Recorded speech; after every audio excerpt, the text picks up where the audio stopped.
ইষ্টপ্রাণ দাদা ও মায়েদের জানাই আন্তরিক জয়গুরু। আজ এই ইষ্ট প্রসঙ্গে আমরা আনন্দবাজার ভবনে রন্ধনশালার আধুনিকীকরণ জেনে নেব।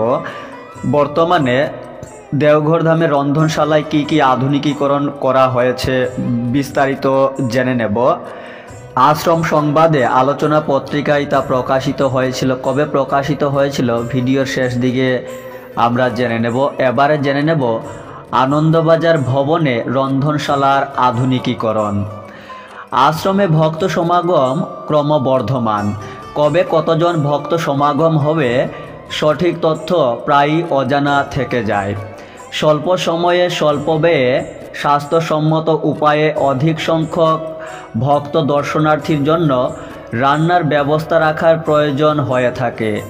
শ্রী শ্রী আচার্যদেবের পূত নির্দেশে পূজনীয় অবিনবাবুর উদ্যোগে প্রত্যেককে সুষ্ঠু পরিষেবা দেওয়ার জন্য বয়লারের সাহায্যে রান্নার ব্যবস্থা চালু হলো গত 30শে ভাদ্র 1430, ইংরাজি 16ই সেপ্টেম্বর 2023।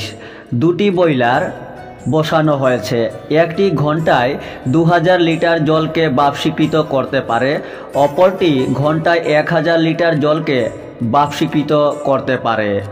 600 লিটার আয়তনের 7টি প্রেসার কুকারে প্রতিটিতে 140 থেকে 150 কেজি চাউল সেদ্ধ করা যায়। 1200 লিটার আয়তনের 3টি এবং 600 লিটার আয়তনের 3টি প্রেসার কুকারে ডাল, ডালমা, সবজি, পায়েস, চাটনি, কৃষ্ণান্ন অর্থাৎ খিচুড়ি প্রস্তুত করা যায়। সামগ্রিক ব্যবস্থায় প্রতি ঘন্টায় 10,000 জনের রান্না প্রস্তুত করা যাবে। কৃষ্ণান্নের খিচুড়ির ক্ষেত্রে প্রতি ঘন্টায় 20 থেকে 25,000 জনের জন্য রান্না প্রস্তুত করা যাবে। রন্ধনশালায় পরিশ্রুত জল সরবরাহের জন্য ওয়াটার ট্রিটমেন্ট প্ল্যান্ট বসানো হয়েছে।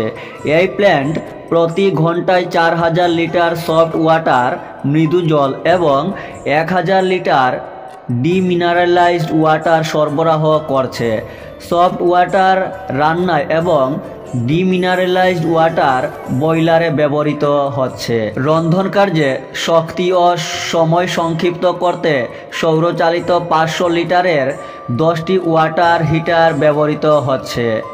উৎসব ছাড়া প্রতিদিনের জন্য রান্নার উষ্ণ জল 70 ডিগ্রি সেন্টিগ্রেড থেকে 85 সেন্টিগ্রেড এখান থেকে সরবরাহ হয়। ফলে রন্ধন কার্যে 1/3 সময় সংক্ষেপ হয়।